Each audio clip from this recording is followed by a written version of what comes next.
The heartbreaking 4 stages every empath survives in narcissistic abuse. Second is brutal. The path of an empath is anything but easy. It begins with innocence, a stage where their radiant energy and unshakable purity act like a beacon, drawing in narcissists like moths to a flame. From the earliest years to adulthood, that brilliance doesn't just shine, it provokes. It sparks jealousy, envy, and hostility at every turn. Narcissists and bullies don't see an opportunity for connection in that light. They see a mirror reflecting their emptiness. And that mirror terrifies them. Instead of being inspired, they plot to distort, suppress, or completely extinguish it.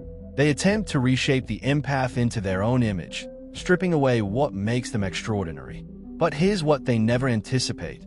The empath does not surrender. They refuse to trade integrity for comfort or kindness for control. They choose a higher path, a path aligned with truth and guided by something far greater than manipulation or cruelty. They hold their empathy like a sacred flame, even when the cost feels unbearable. The darkest valley of this journey? Stage 2, the phase where narcissist sadism reaches its peak. This is where they pull every string, exploit every vulnerability, and drain every ounce of emotional strength. But what waits beyond this torment is transformation. By the time the empath reaches the 4th stage, everything changes. They rise, not broken, not bitter, but awakened, unshakable, and beyond control. They become the very thing a narcissist fears most. Someone who sees through every facade and cannot be dominated. I'm Danish, a narcissistic abuse recovery professional, and today, we're diving into the 4 life stages every empath abused by a narcissist must endure. Stay with me until the end, because stage 2, that one cuts the deepest. And what I'm about to share is something few people are willing to admit. This journey isn't about becoming softer, kinder, or endlessly forgiving. It's about surviving an environment designed to break you, twist you, and make you doubt whether your empathy is a blessing or a curse. If you fail to recognize these 4 stages, you risk more than losing relationships. You risk losing yourself. So let's begin with phase 1, the light that narcissists can't tolerate. From childhood, you carried something you didn't even recognize, a warmth that made others feel safe, a depth that made people feel seen in ways they'd never known before. Your intentions were pure. You didn't need masks or manipulation to connect. Good people sensed it immediately. They felt calm in your presence, trusted you instinctively. But not everyone reacted that way. Narcissists and bullies saw that same light and recoiled. Your very existence was a threat. Why? Because it illuminated everything they lacked. Without a word, your presence reflected their insecurities back to them, and that was unbearable. Think back. Maybe in school, a bully singled you out for no reason, or a family member constantly tore you down. Maybe you had a friend who supported you only as long as you stayed small, but turned cold or competitive the moment you began to shine. Their behavior wasn't random. It was rooted in discomfort, born from envy. Your light wasn't just a glow, it was a spotlight on their inadequacies. And this pattern, it didn't vanish as you grew older. In the workplace, your integrity unsettles those who rely on deception. In relationships, your emotional depth feels intoxicating at first. But to a narcissist, it quickly becomes unbearable because it reveals their hollow core. At this point, you might have believed you were unlucky in relationships. Maybe you thought you were attracting the wrong people. Or worse, that you were the problem. The truth? Your light is both your greatest gift and your greatest vulnerability. Until you learn how to guard it, it will keep drawing in those who cherish it and those who want to destroy it. Which brings us to phase 2, psychological starvation. This is the stage that breaks most empaths or forges them into something indestructible. It is the heart of the battle, the defining moment of the empath's evolution. Many empaths stumble into this stage because dysfunction feels strangely familiar. If your childhood was shaped by conditional love, where affection came with strings attached or was tangled in control, you may have unknowingly learned to confuse chaos with passion and possession with protection. You enter adulthood assuming that others operate with the same sincerity and purity you hold in your heart. So when someone steps into your life with an intense presence, flooding you with attention and promises, you interpret it as deep, genuine care rather than the calculated act it truly is. But here's where the reality shatters.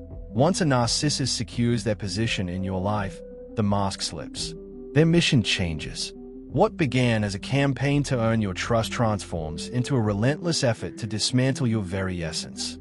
Your kindness becomes a living insult to them, a mirror reflecting the road they could have chosen but didn't. Your unwavering moral compass exposes their lack of integrity. And your empathy, becomes unbearable because it forces them to confront their own hollowness. They can't articulate this, but they feel it like a constant sting. So, what do? They declare war on the very traits that define you. The attacks start subtly but grow vicious. They try to corrupt you, to drag you down to their level. They bait you into lying, into betraying your values, just so they can whisper to themselves, "See, you're no better than I am." They want proof that purity is an illusion and that goodness always breaks. They push you to numb your empathy because if you shut your heart, they no longer feel the sharp edge of their own emptiness. And when you refuse to surrender, they retaliate with cruelty. Sometimes it's the silent treatment, leaving you drowning in self-doubt and confusion. Other times it's public humiliation, cutting remarks delivered with surgical precision to pierce the most vulnerable parts of your soul. This is not just psychological abuse. It is a spiritual assault designed to make you abandon the core of who you are. Because if they can make you like them, they no longer have to face the monstrous truth of what they've become. For an empath, this stage is pure agony. It is punishment on a level most people will never comprehend. The temptation to close your heart just to make the pain stop can feel overwhelming, almost seductive. But somewhere deep inside, a small, stubborn voice whispers, "Do not give this up." That voice becomes your lifeline, the thread that keeps you from dissolving into the darkness that surrounds you. It is that whisper that carries you into the next phase. And then, without warning, the shift begins. Phase 3, the age of boundaries and silent revolutions. One day you wake up and the truth hits you with staggering clarity, not in an explosion of rage, but in a quiet storm of realization. You see how you've twisted yourself into unnatural shapes just to keep others comfortable. How much of your precious life has been wasted explaining yourself to people who never intended to understand you. And in that moment, you choose differently. The rules change. No becomes a sacred word, a full sentence that needs no justification. You stop chasing approval from those who feed on your exhaustion. You stop offering explanations to those committed to misunderstanding you. They send emotionally loaded messages like, "We need to talk," or "Just give me 5 minutes." They manufacture fake emergencies to lure you into contact. They might even bump into you in public, pretending it's coincidence. And when words fail, they reach for memories, reminding you of special moments, sprinkling half-hearted apologies for minor wrongs, anything to crack your armor. But here's the catch. They'll never own the real damage, because that would require genuine accountability, a currency they don't deal in. This isn't about love. It's about fear. Fear that you'll move on completely. Fear that their name will mean nothing to you.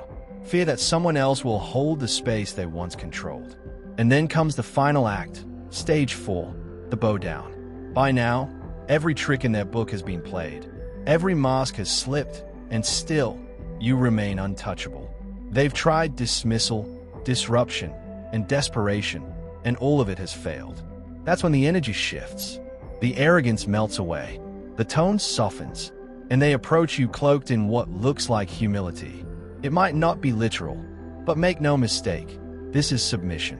They've lost their power over you, and they know it. They might beg. They might cry. They might finally utter the words you once longed to hear. But don't be fooled, not for a second. This is not respect. This is defeat. This is the moment when every weapon that once pierced your heart now lies useless at their feet. They can't stir your jealousy anymore. They can't twist your feelings with guilt or frighten you with the threat of abandonment. Every manipulative tactic they relied on has failed. And so, they reach for the last card in their deck, submission. In this stage, they will promise you the moon.